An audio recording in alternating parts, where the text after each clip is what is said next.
hoje também é dia de fatos da semana. Doutor.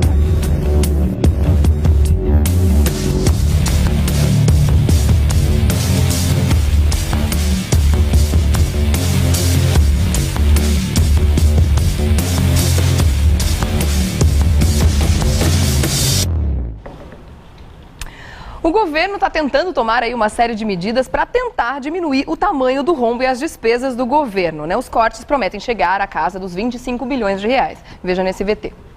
Nesta segunda-feira, o governo federal anunciou um corte de 26 bilhões de reais nas despesas.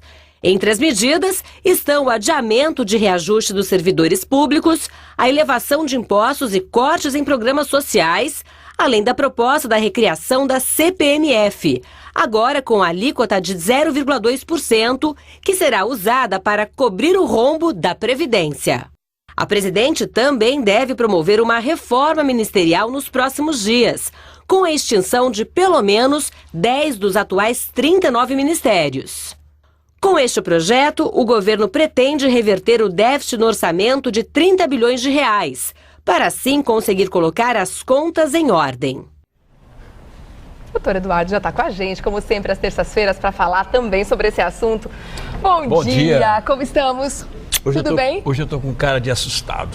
É? Tá vendo o defunto? Não. Você tá vendo a assombração? Você conhece aquele filme? Apertem os cintos que o piloto sumiu. Ai, que medo. Eu vou falar pra você. Todo mundo total. subiu, desapareceram. Não, e a gente tá vendo, né?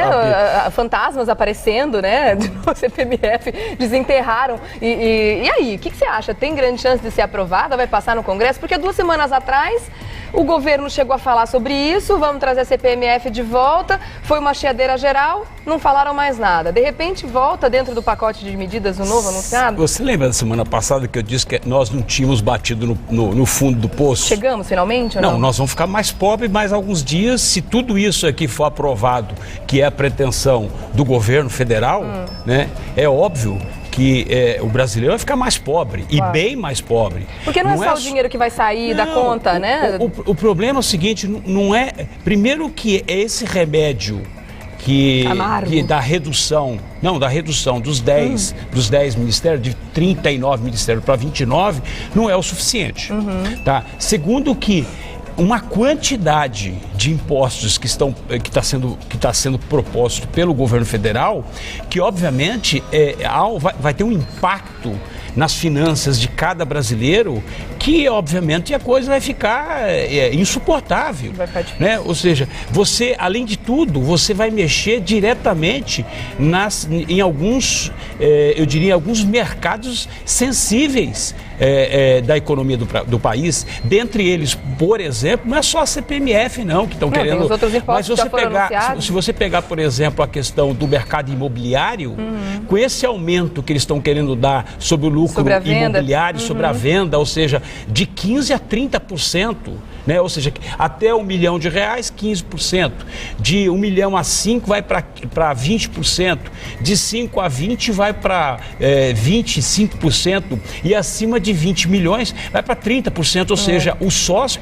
cada brasileiro tem um sócio, que eu vou falar assim, é majoritário. É um sócio pesado. Agora, eles falam imóveis de 1 milhão, não, realmente é um imóvel de um valor muito grande, mas hoje em dia você pega um apartamento aqui em São Paulo de 2 quartos, um banheiro, 1 milhão, dependendo do lugar onde ele está. Não precisa ser nenhum apartamentaço. Qualquer apartamento aqui na região da Paulista, 1 milhão.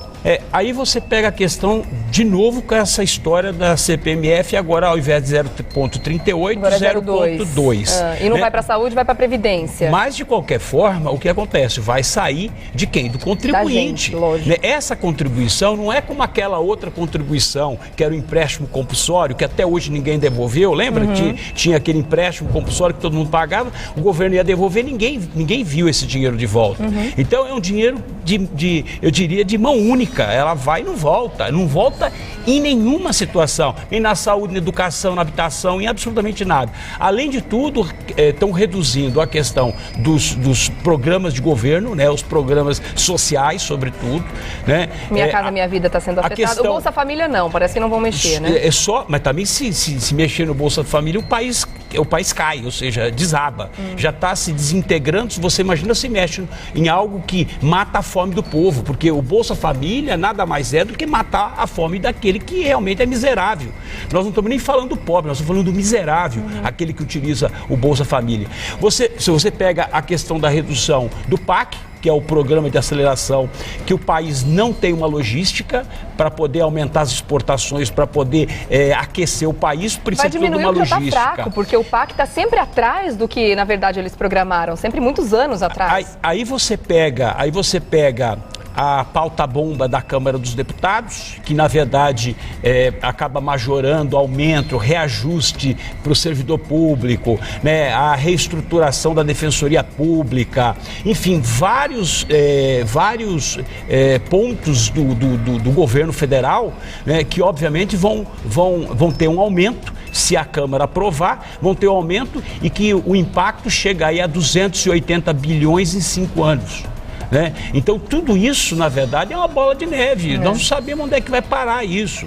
Né? Então, é o que eu digo, se continuar nessa toada, ou seja, se continuar nessa pretensão do governo, realmente, eu vou falar para você, nós estamos diante de um tsunami de impostos que vai, há alguns meses atrás eu cheguei a comentar, o Brasil é a Grécia é o Brasil de amanhã. Ai, não fala uma coisa a coisa é muito séria, o problema é que na verdade esse Levi, né, e esse tal de Barbosa, eu não sei o que eles estão fazendo lá, porque eu vou te falar uma coisa, administrar aumentando imposto é muito fácil, administrar faltando dinheiro, é o que eu quero ver se a pessoa é competente ou não, porque aí que começa a competência. Então, para mim, só tem demonstrado a incompetência desses ministros, porque não é possível que alguém que vai planejar alguma coisa e para resolver o problema deles, porque foram eles que criaram essa baderna, essa bagunça nesse país, e agora eles empurram os impostos pro contribuinte, pro brasileiro que trabalha, que entrava, que acordava às 8 da manhã e trabalhava 10 horas e agora tem que acordar às 6 da manhã e trabalhar mais 2 horas para quê? Para pagar imposto para esses caras que estão lá sentados nos seus belíssimos gabinetes, andando para cima e para baixo com o carro do governo, com gasolina do governo, motorista do governo. Então isso para mim é no mínimo uma pouca vergonha. Se eu fosse ministro, teria vergonha, eu jogava minha carta de demissão, falei, eu não faço mais parte dessa bagunça toda. Então, para mim, que muito me surpreende o Levi. Porque eu acho que o Brasil inteiro apostou no Levi. O Levi é um banqueiro, uma pessoa que, na verdade, está aí passando o recibo de tudo isso. Né? Eles não conseguem se entender. Esse Barbosa briga o tempo todo com o Levi briga o tempo todo com o Barbosa.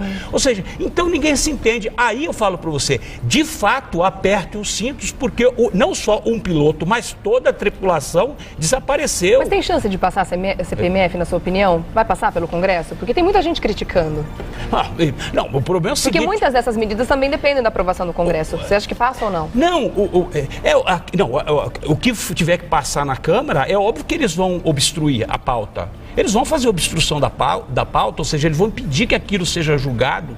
Isso é óbvio. Então, a Câmara, obviamente, ou ela dá a resposta em nome do povo brasileiro, ou realmente está tudo perdido, entendeu? Esse que é o grande problema. Pois é, né? E falam tanto agora da CPMF, que esse dinheiro vai ser para colocar em cima aí do rombo da Previdência, mas não se fala em reforma da Previdência, que tem se falado há tanto tempo, mas de fato nada aconteceu até agora, né? E aí seria muito mais ético até, dentro de tantos escândalos e dentro de tantos impostos que a gente já paga, que é o Brasil, o contribuinte brasileiro é um dos que mais paga imposto no mundo, está provado, seria muito mais ético, diante de tanta roubalheira, que chegassem agora os nossos governantes e falassem, olha, gente, o negócio é o seguinte, a gente vai arrumar a casa sem tirar mais R$1 do bolso de vocês, porque vocês já pagam bastante. Era isso que a gente queria ouvir, né, doutor? Regina, na verdade, nós damos notícia que nós não gostaríamos de dar. Entendeu? Mas é fato, eu trabalho com realidade, eu não trabalho com sonho. É o que eu falo, sonhar é só dormindo, não dá pra você ficar sonhando acordado. É difícil mesmo. Né? Então fica difícil. Vamos mudar de assunto, vamos continuar falando do que está saindo do nosso bolso, né? A Prefeitura de São Paulo divulgou aí que realmente a arrecadação aumentou, mas é claro, a gente falou sobre isso aqui inclusive, né? Com tanta gente para canetar, é óbvio que a arrecadação ia aumentar, e é fato, ó. A Prefeitura de São Paulo divulgou a estimativa de arrecadação de multas que deverá ultrapassar R$1 bilhão. A nossa equipe foi saber do Dr. Henrique Serafim Gomes, que é advogado especialista em direito de trânsito, para onde vai esse dinheiro arrecadado com as multas. Será que ele vai ser utilizado da maneira correta? É o que a gente espera. Veja aí. todo o valor arrecadado de multa, ela tem que ser destinado ao trânsito. O artigo 320 do Código de Trânsito determina isso. Tanto na engenharia de tráfego, na engenharia operacional, na educação, no policiamento. Se de fato está sendo utilizado, obviamente que cabe aí ao Ministério Público, que está se fazendo um trabalho aí de verificação, mas o que eu posso dizer, assim como todo cidadão, é que a gente não está vendo grandes melhorias nas ruas, no andar aí do nosso dia a dia, que há realmente um investimento por parte da Prefeitura. O que a gente vê hoje nessa mudança de velocidade, por exemplo, nas marginais, é que realmente as pessoas estão praticando mais a velocidade mínima. Mas eu, sinceramente, dedico isso à mídia, que divulgou muito quando houve a redução das marginais e as pessoas acabaram se adequando a essa nova velocidade, essa nova proposta. Sendo que esse papel deveria ser da Prefeitura. É sempre importante dizer que esse valor arrecadado e toda essa obrigação da Prefeitura é em educar o motorista e não em arrecadar. Essa grande proposta do Código de Trânsito não é arrecadação e sim educação.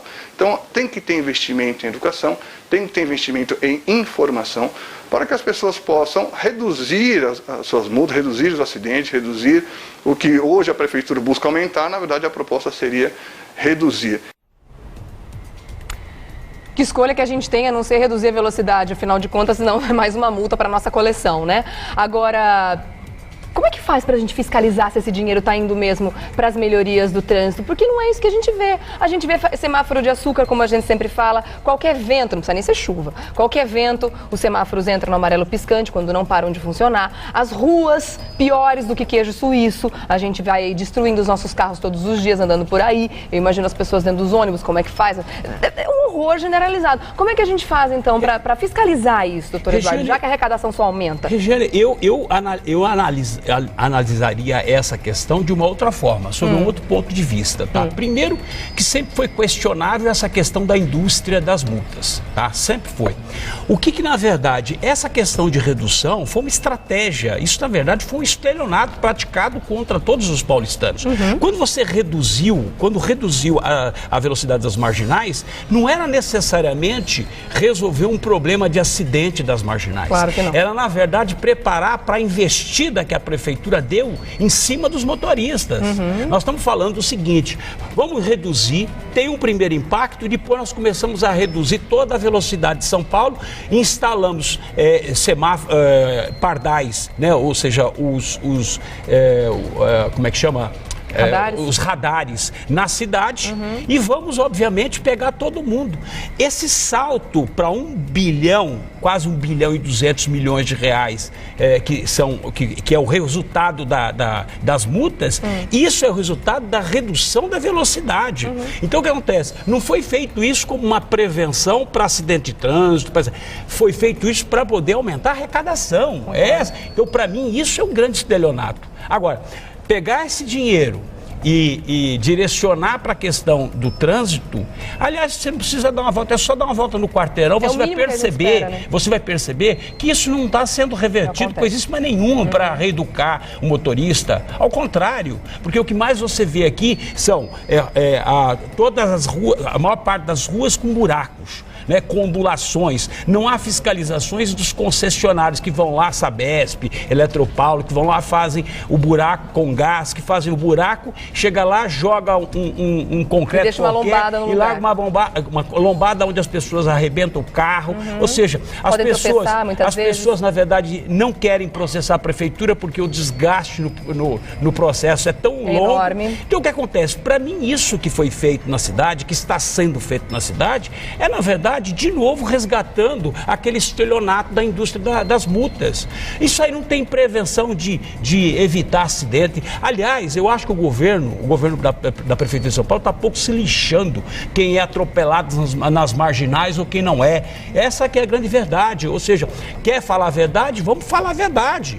É isso que acontece. Então, não tem, esquece essa questão de prevenção, de reeducar, de melhorar o trânsito. Então, tão pouco preocupados em avisar as pessoas, como o advogado mesmo acabou de falar aqui na Sonora, quer dizer, quem fez o papel de informar as pessoas foi a mídia, porque todo mundo se revoltou e, claro, a gente fez aí uma força-tarefa no sentido de, gente, vamos ficar esperto, o negócio agora estreitou para o nosso lado. Não fizeram esse trabalho educativo em cima das pessoas. Por quê? Justamente para fator surpresa. Fizeram mudança de velocidade em várias ruas e não colocaram nenhuma faixa para avisar. Aí tiveram que fazer o quê? Voltar atrás e cancelar as multas que foram geradas naquele período. Eles estão fazendo tudo isso. Errado. Eles estão fazendo isso, eles estão reduzindo a velocidade de madrugada. Eles reduzem. A calada da noite. Então o que tem que fazer? Colocar a faixa, avisar a partir de tal dia, tal hora, 0 hora, vai ser reduzida a velocidade. Você já viu alguma faixa nesse sentido? Ou seja, isso é a prevenção. Depois que a mídia avisou. Ou depois que eles reduziram. Não é nem a mídia. A mídia está avisando aquilo que ela pode pegar, entendeu? E, obviamente, a mídia não consegue cobrir. Então, aqui mesmo, na região dos Jardins, eu já observei que várias ruas reduziram de 50 para 40. Para 40 quilômetros e colocaram o quê? Os pardais. Então você tem os pardais, né, para poder controlar a questão do rodízio. Né? Aí você tem, para controlar a questão da velocidade, o desavisado que não observa a placa, ele passa ali como se ele estivesse passando. Porque ele está acostumado, ele passa todos os dias. 50 quilômetros. Então o que acontece? Para mim isso não tem outro nome a não ser chamado estelionato da indústria das multas em São Paulo. Ai. Então vai continuar, daqui a pouco vem 30, daqui a pouco vai ter, sabe o quê? Radar até para bicicleta. Não pensa que os ciclistas vão passar batido, porque daqui a pouco eles vão pedir emplacamento das bicicletas. Você vai ver. É verdade. Nós exige temos equipamento governos... de segurança, tudo taxado também. Os caras vão dormir pensando qual é a sacanagem, quem que eles vão prejudicar no dia seguinte. E acordam exatamente dessa forma, entendeu? Não tem governante. Quando eu falo que realmente sumiu todo mundo, você pega Poder Executivo, Poder Legislativo, Poder Judiciário, acabou. Lamento lhe dizer, e mais, as instituições que defendem toda a sociedade civil também se calou. Você não vê ninguém se pronunciando, ninguém se manifestando. Então, nós estamos de ponta a ponta, ou seja, a mercê, refém de um governo, de vários governos. Né? A gente está à deriva mesmo. Vamos voltar a falar desse assunto com certeza, porque é claro que esse pacote que foi anunciado recentemente, foi ontem, né? Ainda vai dar muito o que falar. Semana que vem o doutor Eduardo estará de volta. Enquanto isso, ao longo da semana, você faz contato com ele através do Facebook. facebook.com/Eduardo César Leite. Obrigada, doutor Eduardo. Boa semana para todos. Boa sorte para nós todos, né? Muita sorte. Que Deus nos ilumine, né? Aliás, a nós não, né? Aos governantes desse país, né? Para que tomem boas decisões, né? Para variar um pouco. Obrigada, meu querido. Até terça-feira.